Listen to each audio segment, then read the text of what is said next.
Ruthless dictators, two-faced backstabbers, organ-harvesting dolls, and young serial killers. Well, toy serial killers. Today, we're ranking every Toy Story character from good to evil. Surrender, Buzz Lightyear. I have won. And as usual, we'll be starting with the most pure-hearted playthings and working our way down to the most evil. These are the good characters. And as predictable as it may be, we're giving the gold medal of good to the coolest toy around, Buzz Lightyear. And honestly, even this feels like too low of a spot for Buzz. From the moment this Space Ranger showed up in Andy's room, he was an absolute legend among the toys. Well, most of them. He helped the gang get into shape, befriended all of them except for Woody very quickly, and despite being a high-end toy for the time, never seemed to have a shred of arrogance about him. Even a serious identity crisis doesn't hurt Buzz's placement when he finally realizes that he is a toy. He eventually comes to a place of acceptance, becoming even more loyal and dedicated to caring for others than Woody. On that note, what boosts Buzz up to the top spot is his steadfast loyalty to his friends. Buzz never even considers abandoning his buddies. He leads the charge to rescue Woody in the second movie, and when he's offered a place in the butterfly room in Toy Story 3, he turns it down when he learns his friends won't be allowed to come with him. But I can't accept.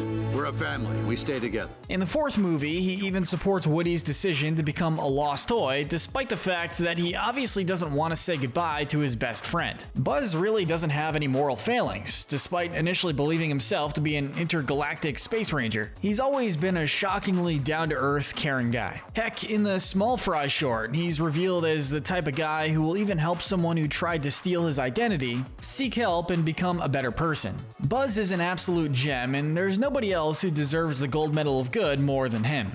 Now, this isn't the most traditional choice, but we're giving the silver medal of good to Sid's mutant toys. While plenty of toys in this world have loving homes, there are just as many who had it kinda rough. Probably more, actually. Taking one look at Sid's poor collection makes it pretty clear which of those two categories they belong to. But despite the literal body horror these dudes have gone through, they're actually very decent. They help Woody and Buzz escape Sid's captivity, fixing Buzz's arm in the process and asking nothing in return. I mean, granted, I don't think these guys can actually talk, so they probably couldn't ask for anything regardless, but still.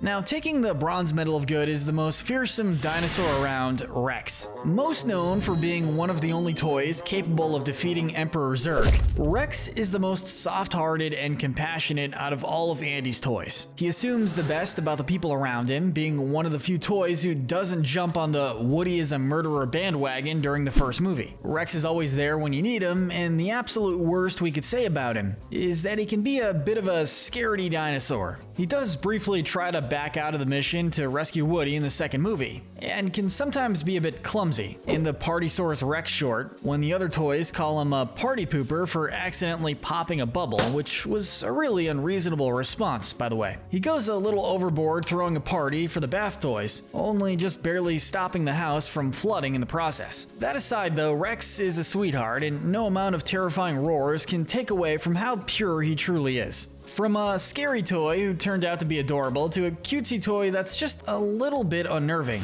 Angel Kitty is up next. Only appearing in the Toy Story That Time Forgot short, Kittysaurus here is a Christmas ornament who doesn't really contribute much aside from some occasional words of wisdom. Greet the world with an open heart. Think Lumily from the Super Mario Bros. Movie, but less like she's having an existential crisis. There's nothing objectively bad to say about her, and she's kind to toys and animals alike, so despite her lack of screen time and her cold, dead eyes, we have to rank her this high. Now, let's mosey on over to the next entry, Bullseye. Bullseye is basically a puppy in a horse-shaped package. When Woody meets the Roundup gang, Bullseye is the first to warm up to Woody and remains one of the most loyal toys to him throughout the movies. In the third film, Bullseye tries to go with Woody back to Andy's house, willing to stay in the attic by himself for years if it meant not making Woody sad. He's just a good boy in general, even if he can be a bit careless. And he can also run at the same pace as a plane getting ready for takeoff. That has nothing to do with morals, sure, but I just really want you to digest that planes and toy horses can move at the same speed in this universe. From one adorable pet to another, next up is Buster. This little guy is Andy's pet dog, and that's pretty much his character. Buster gets along surprisingly well with Woody and the other toys, playing hide and seek with him and even acting as a means of transportation when the situation demands it. Simply put, he's just a good boy, which separates him from a different dog we'll get to later. But for now, let's move on to a character a good soldier would never leave behind in the rankings, Sarge and the other toy soldiers. While they're seldom shown after the first movie, these little guys were always willing to help keep the peace in Andy's room. Mostly with recon missions like scouting a birthday party to see what new toys will be added to the population. They're loyal to each other and to Andy's other toys as well, which earns them a high ranking. And then there's another character who is forgotten way too often, Wheezy. Wheezy is a simple toy. He's a squeaky little penguin who was shelved after his squeaker broke, and Andy's mom decided not to get him fixed. Thankfully, after he's rescued by Woody during a yard sale, Mr. Shark helps fix him, resulting in Wheezy giving us one of the most unforgettable performances in cinematic history. But speaking of which, let's give a quick shout out to Mr. Shark. Sure, he does briefly borrow Woody's hat and mock him, but without Mr. Shark, Wheezy would have never squeaked again. Mr. Shark looked in the toy box and found me an extra squeaker. Which makes him the second most pivotal character in Toy Story lore behind Wheezy himself. And following Mr. Shark, let's say howdy howdy howdy to Slinky, one of Woody's best friends. Similar to Buster, Slinky has all of the characteristics you would expect from a lovable dog. He's incredibly loyal, particularly to Woody, rarely, if ever, doubting his judgments and being one of the few to stick up for him when the others accuse him of trying to kill Buzz in the first film. Slinky is also willing to use his body's stretchiness to help rescue other toys when the need arises, giving him a few extra altruism points. His only real fault is that he is a bit of a bootlicker, often kissing up to Woody just to get brownie points. I mean, he is a dog, so he's gonna stick by his master, but isn't like Andy his master? So I don't know. Toy Story 3's Chatter Telephone is up next. One of the main toys introduced at Sunnyside Daycare, but one of the few who's actually pleasant right from the get-go. This guy is no stranger to Lotso's true nature and helps Woody out by secretly giving him information crucial to getting out. He does this for no reason other than sheer kindness too, as he gains absolutely nothing by doing it save for a beating through which he was forced to talk. They broke me. Thankfully, he got fixed later on, so all is truly right with the world, now that Lotso is strapped to a garbage truck where he belongs. Now, next up is the you in You've Got a Friend in Me, Andy. Honestly, Andy really is just a normal kid. Granted, we literally only ever see him playing with his toys, but he's always careful with them during playtime. Heck, he even lets his baby sister play, which is more than a lot of kids will do. In the third movie, he's kind enough to pass his most cherished toys down to Bonnie, who's still young enough to enjoy them and will no doubt take good care of them for years to come. Right? Right, Bonnie? Right? Alright, well that interrogation can wait. Next up we have a quick mention for Andy's mom. We see even less of her than we do for her son, but we can definitely tell that she's a loving mother. She's always supportive of her kids and their hobbies and sticks up for them when the situation calls for it, like when she refused to sell Woody to Big Al. Andy's mom is great, but she did neglect to fix Wheezy for years, which we'll naturally have to take points away from her for. And speaking of fixing toys, we've got to give a quick mention to Jerry. While he does technically help Al, he had no way of knowing Al was a toy napper. Jerry's just a guy who loves to clean toys to the point where he apparently was willing to clean Woody up on a notice of less than 24 hours. According to some of the director's commentary, he didn't even ask for any money in return. The guy is just an absolute saint. And we hear he plays a good game of chess too. Now let's talk about a group of characters who aren't in the movies, the Bath Toys. These guys will be found in the Party Source Rex short, and they have just one thing in mind: partying. Sadly, being Bath Toys, they can only move around and party during bath time, which means that for most of the day, they're literally just lying around and doing nothing. It's natural that they take advantage of Rex's generosity in turning the water on, so they can keep the party going, even if they do take it a little too far and end up flooding the house as a result. Nonetheless, it seems like that was more ignorance than malice, so instead of placing them lower, we'll just give them the Darwin Cinder Medal and move on.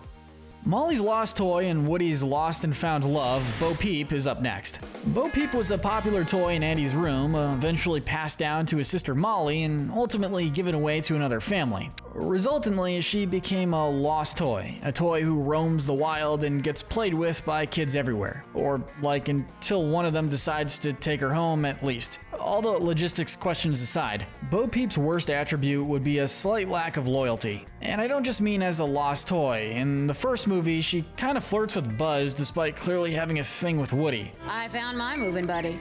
But at the end of the day, Bo Peep always takes care of her friends and her sheep, which is more than enough to keep her in the good section. Jessie needs no other introduction except for that iconic yeehaw. Seriously, I'm genuinely wondering if they just used the same voice clip over and over again for that. If we're gonna talk about lost toys, Jessie is the first one who comes to mind. Her owner, Emily, eventually donated her to charity after outgrowing her, which did a number on Jessie's mental health, leaving her with abandonment issues for years to come. It's Emily all over again. She clings to any hope of regaining love to the point where she instantly lets Woody into her life, and closes him out as soon as he expresses uncertainty about going to a museum. While she can admittedly be pretty short with Woody at first, it's hard to blame her for that considering what she's been through. She's been abandoned, stuffed into borderline solitary confinement, and even manipulated by the prospector to an extent. Despite all that, she always sticks with her friends and makes sure they're as safe and happy as they can be. And from cowgirl to cowboy, it's finally time to talk about the main man himself, Woody. Woody started off as one of the series' most unfavorable characters in terms of morals. The first movie showed him as a jealous, possessive guy who would do anything short of murder to keep his status as Andy's favorite toy. Unfortunately, when he accidentally knocks Buzz out of the window, the other toys mistake him for a guy who would do anything, including murder, forcing him to find and rescue Buzz and learn to be more selfless. Over the course of the films, we see that this lesson really stuck with Woody. He's a bit stuck in his ways, sure, but he's constantly learning how to be a better toy and a better guy in general. He's incredibly loyal to both Andy and his friends, never leaving a toy behind no matter the danger. If a toy is in trouble, Woody will be the first to round up a search and rescue team to get them back, and that extends even to Lotso, who's literally a straight-up fascist dictator. Operation Pull Toy. Andy puts it best, the greatest trait Woody has is that he'll never give up on you, no matter what. And following Woody is another toy box leader, Dolly. We don't really see all that much of Dolly. All there is to say is that she seems to be one of the toys in charge of Bonnie's room. She does her best to make sure everyone's in their proper place, and while she can be overtly blunt, Woody, can't you see I'm threatening everyone? she's dedicated to doing her job well. Basically the same as Woody before Buzz's arrival in the first film. Bo Peep's newfound bestie, Giggle McDimples, is up next. Really, she actually contributes even less to the discussion than Dolly, in terms of morals. She's a good friend, she sticks by Bo's side no matter what, and is the kind of friend who will ruthlessly roast her exes so she doesn't have to. You know about me and He-Man. I'm not proud. If she had more screen time, we'd probably place her higher. And moving on to the aliens. They are eternally grateful, or they should be at least. These little guys are just adorable, their love for the claw equals their love for each other, and they're willing to use that adoration to help others. Most notably in the third movie, they save the gang from utter annihilation in a furnace with their crane game skills. Nearing the end of the good section, we have a true connoisseur of the arts, Mr. Pricklepants. Pricklepants takes playtime very seriously. He enjoys acting in whatever improvised scenario Bonnie dreams up that day, and can be just a little bit pretentious as a result. I'm trying to stay in character. Still, he's no less of a nice guy than the other toys in Bonnie's room, so we can't rank him any lower. And following him is the tech-savvy Triceratops, Trixie. At first glance, she just seems like another one of Bonnie's toys, but she actually gets a decent amount of spotlight in Toy Story That Time Forgot, where she ends up helping the Battlesaurs discover the joy of being played with, saving them from an eternity of constant fighting. All of that's great, but then there's that one scene from Toy Story 3 that makes me wonder a bit. She was very quick to draw attention away from what seemed to be an online gaming buddy. I guess gaming is just something toys aren't used to. At least, I would guess that if she and Rex didn't plan to play some together in the Hawaiian vacation short. She's definitely hiding something, and while it could be innocent, we can't place her any higher with that knowledge. Mr. Potato Head's better half, Mrs. Potato Head, is up next. While she is Mr. Potato Head's partner in crime, sometimes literally, she's much nicer than her husband. She wears her heart on her sleeve and uses her tendency to misplace her own eye as a means of helping the gang escape Sunnyside. She also has great maternal instincts, shown by her wanting to adopt the aliens right away. Though that might have been something to bring up to the Mr. beforehand.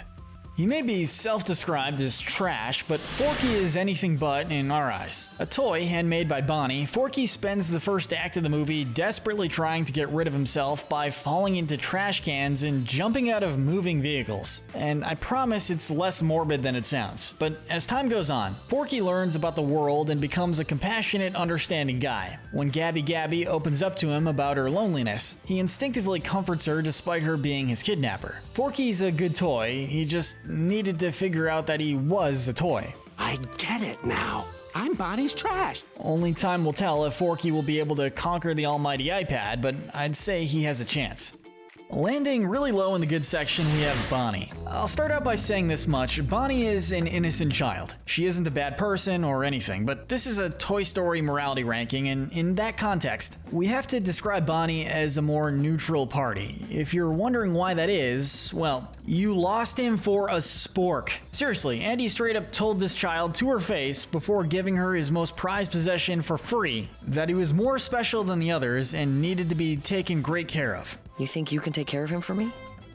It would be one thing to just keep him in the closet for safekeeping, but to not even notice he's straight up missing over a freaking spork? No offense, Forky, but I mean, come on. I guess aside from that, she's good to her toys during playtime, which is nice. And in most of the shorts, she does seem to be taking good care of Woody, so maybe the fourth movie was just a case of character assassination for her.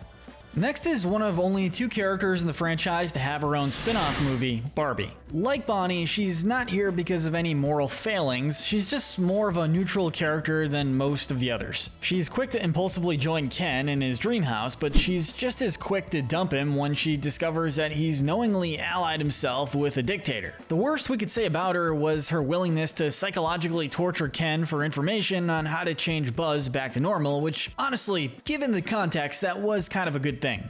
And finally, rounding out the good section, we have Duke Kaboom, the greatest crash dummy, stuntman north of the US border. Duke had a pretty great legacy to live up to. Unfortunately, he did not live up to said legacy. He was never able to perform the stunts advertised in his commercials, which led to him struggling to find purpose beyond constant crashing. Thankfully, a literal crash out was exactly what Bo and Woody needed to help rescue Forky and escape the antique store. So Duke did end up being a great hero and stuntman at the end of the day, so we have to give him points for that. Yes, I Canada! But now with the good section wrapped up, it's time to talk about more morally questionable characters. This is the gray area. And some might know him better as the evil Dr. Porkchop, but he's just as recognizable by his regular name, Ham. Being a literal piggy bank, Ham would be a shoo-in for the Greed Sinner medal were it not for a certain chicken man. But Ham isn't a corrupt businessman or a thief. He's just a sarcastic little piggy bank who likes money. But it's money! Next to Mr. Potato Head, he's the most cynical of the toys, going along with the whole Woody murder allegations bandwagon pretty quickly. But honestly, as far as moral failings go, Ham is just one of those characters who isn't incredibly heroic compared to the others in the series. He's just a regular guy with a slightly jaded sense of humor. And since we mentioned him, it's convenient that Mr. Potato Head is up next. Mr. Potato Head is he's just kind of mean, honestly. He's not a bad guy by any means. He frowns on murder for one thing, so I guess that's good. And he's also willing to help toys that are in trouble, from helping rescue Woody in the second movie to sticking up for his wife whenever it's necessary. Hey, no one takes my wife's mouth, except me. Despite his constant roast towards the other toys, mostly Rex, poor guy, he still comes across as just the least nice out of a pretty great bunch of toys. We'll give him some extra points, particularly for his actions in the third movie, where he gets himself placed into solitary confinement on purpose and is forced to act with an unstable tortilla body to play his role in the escape mission. But moving on to a spin-off character, Reptilis Maximus, one of the leaders of the Battlesaurs. Reptilis here is a toy after Buzz Lightyear's heart. Unaware of the fact that he's a toy, he takes his aesthetic very seriously. Unlike our favorite Space Ranger though, his whole culture revolves around battling. He isn't a bad guy, but he definitely starts off a little too eager to injure his opponents. And this also results in us giving him the Pride Sinner medal, since the very idea of surrendering just disgusts him. Battlesaur would never surrender. That is, until Trixie shows him the joys of playtime. His violent tendencies knock him down a few pegs, but he is far from a bad guy. But on that topic, let's talk about another reformed kind of bad guy, Ken. Ken is Barbie's match made in either heaven or some random factory overseas. Made for each other?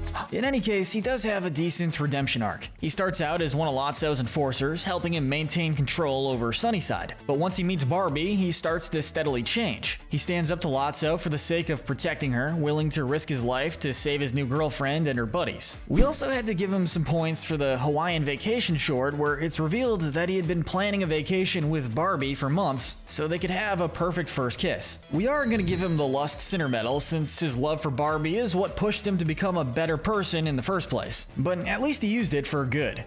From one reformed Lotso sympathizer to another, next up we have Big Baby. This honestly terrifying baby doll was abandoned alongside Lotso, or at least, that's what Lotso would have you think. In actuality, Big Baby is a tragic product of Lotso's manipulation, tricked into believing he was replaced too, and thus becoming one of Lotso's most trusted comrades. He does some pretty unsavory things during his time with Lotso, like helping to torture toys, and kinda lobotomize them in Buzz's case, to keep the structure he's built up. Ultimately though, Big Baby is just, well, he's just a big baby. He misses his mama, and when Lotso's true nature is revealed, Big Baby is the one who tosses him into the trash truck to give him a taste of his own medicine.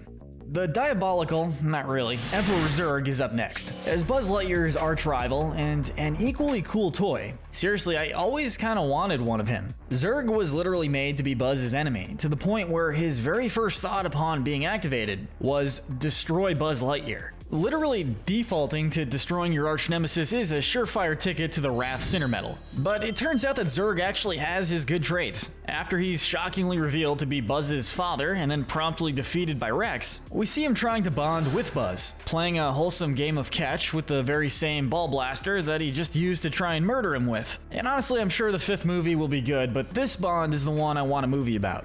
It might seem odd to place a character as unassuming as Buttercup so low, especially compared to Bonnie's other favorite toys. But to explain that decision, we only need to look at the 4th movie. When the gang is trying to buy time for Woody to return to Bonnie's RV, Buttercup pitches several times, mind you, the idea of getting Bonnie's father framed for a crime that he didn't commit. Why Buttercup wants Bonnie's father in prison so badly is really anyone's guess. Dad's totally going to jail. But false accusations are no joke. Those ruin lives, Buttercup. Then again, maybe Bonnie's dad is living some kind of double life as a drug dealer, and Buttercup is actually an unsung hero. I mean, who knows?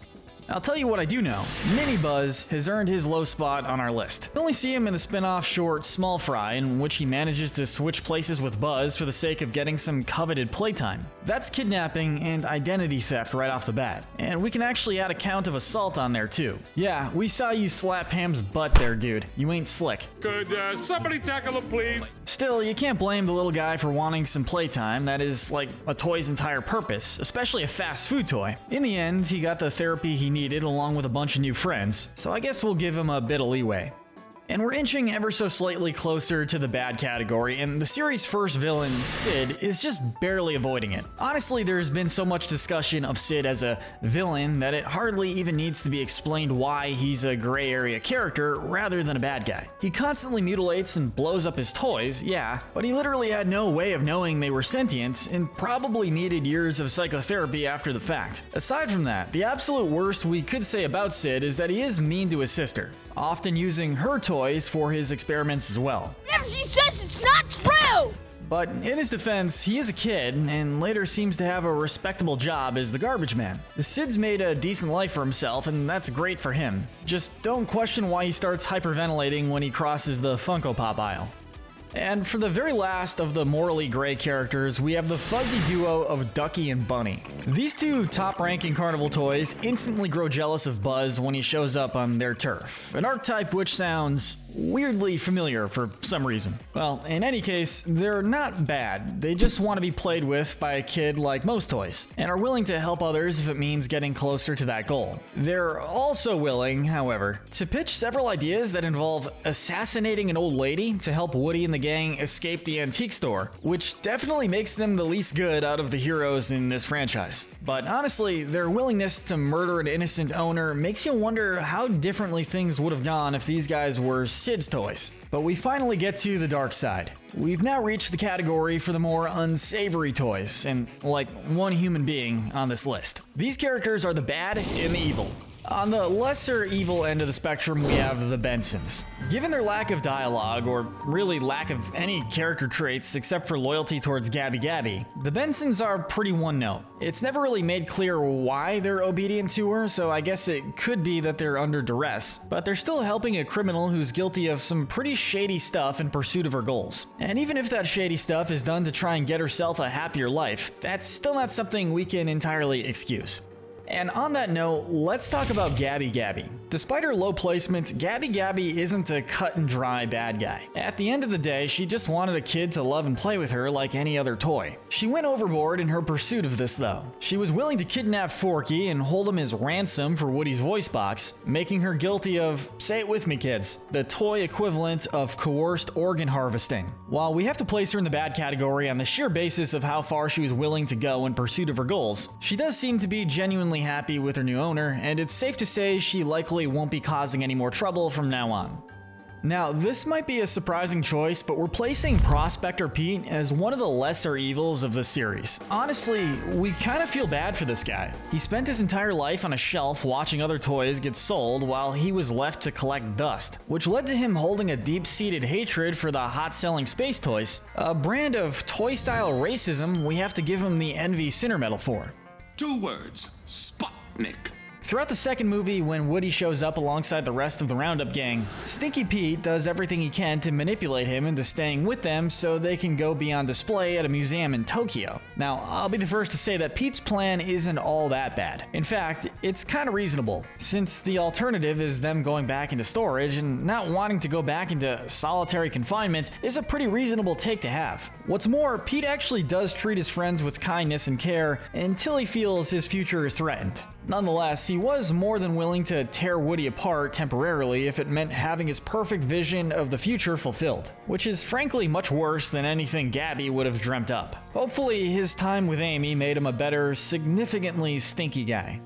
Now, kicking off the bottom 5 is Sid's not-so-lovable pet dog, Scud. Scud is an absolutely terrifying demon from the depths of the blazing inferno. Okay, maybe I wouldn't go that far, but he's not exactly a good dog either. Like Sid, he tears apart toys whenever he gets the chance, but unlike Sid, he fully knows that these toys are sentient, yet chooses to terrorize them anyway. It's not like toys can be used as food, even for a dog, so this is all just for fun on his end. He also prioritizes pleasure over the safety of people around him, shown when he knocked Sid's little sister over on his way to attack his next target.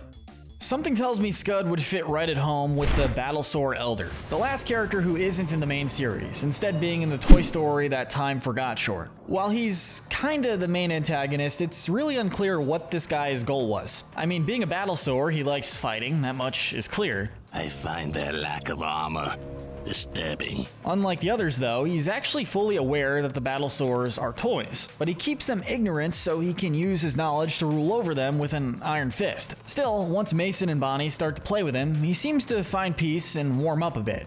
Good for you, man. If only you'd done that before the whole tyrannical dictator slip up, I'd place you higher. And with that said, we've officially reached the bottom 3. And the bronze medal of evil has to go to the monkey from Toy Story 3. The monkey is an absolute menace. I could honestly end that description right there. As Lotso's security, his hobbies include seeing everything that goes on at Sunnyside and absolutely screeching at the top of his lungs at the sight of any escape attempts. Like the Bensons, it's not entirely clear why he serves Lotso, nor is it clear whether or not he really knows what he's doing. We do know, however, that he's willing to resort to violence the second anyone invades his territory. He's only saved from a lower spot because, unlike our final 2, there's at least some room for doubt as to how aware he really is of his actions. The silver medal of evil has to go to our final human character, Big Al. But first, this video is brought to you by WickedBinge channel memberships. You can gain access to our videos early before anyone else, plus get members-only emojis and loyalty badges by supporting the channel through a membership. While he's technically the secondary antagonist of the second movie, Big Al is no doubt one of the most unsavory people we see in the series. Any guy who would knowingly steal a cherished family toy from a yard sale is pretty low down our list. And that one deed is enough for us to give him the Greed Sinner Medal. To put it simply, Al is is a big jerk. He's only in it for the money and will push around anyone he needs to reach his goal. And let's not forget that he strong-armed Jerry into fixing Woody on a one-day notice, and didn't even have the decency to tip him. It has to be tonight! While being a businessman isn't a sin, Al is proof that going too far with it can result in you becoming one of the worst kinds of people. But as sleazy as Al is, he doesn't hold a candle to our gold medal of evil winner, Lotso Huggenbear. Lotso is just, there's no room for debate on this guy. Sure, he has a sad backstory, but despite that, he still manages to be a pure evil character. After finding out he himself was replaced after being lost by Daisy, he dragged Big Baby down with him, tricking him into thinking he was replaced too. As a result, he got involved with Sunnyside Daycare and turned it into his own special prison camp, where the low-ranking toys got absolutely massacred by preschoolers, and the high-rankers get the butterfly room treatment. So let's see, psychological manipulation? Check. Some toy brand fascism? Double check. And what else is there? Well, there's the fact that he gave Buzz a lobotomy, aka a switch over to demo mode, so that he would obey his orders. But what really cements his placement at the bottom of our list, which he's literally already earned even before that, frankly, is his actions in the landfill. After Woody and Buzz risk their necks to save Lotso, they naturally expect him to do the same. And heck, there isn't even a risk his neck part for him. Literally all Lotso had to do was press a button to stop the conveyor belt leading them into the furnace. But despite having quite literally nothing to gain from doing so, Lotso refuses to press the button and abandons his savers out of pure spite. Where's your kid now, Sheriff? I mean, he literally tried to intentionally murder all of the people that just saved his life. Never before or again has a teddy bear been so deplorable, and no amount of strawberry-scented goodness can save Lotso from our bottom spot.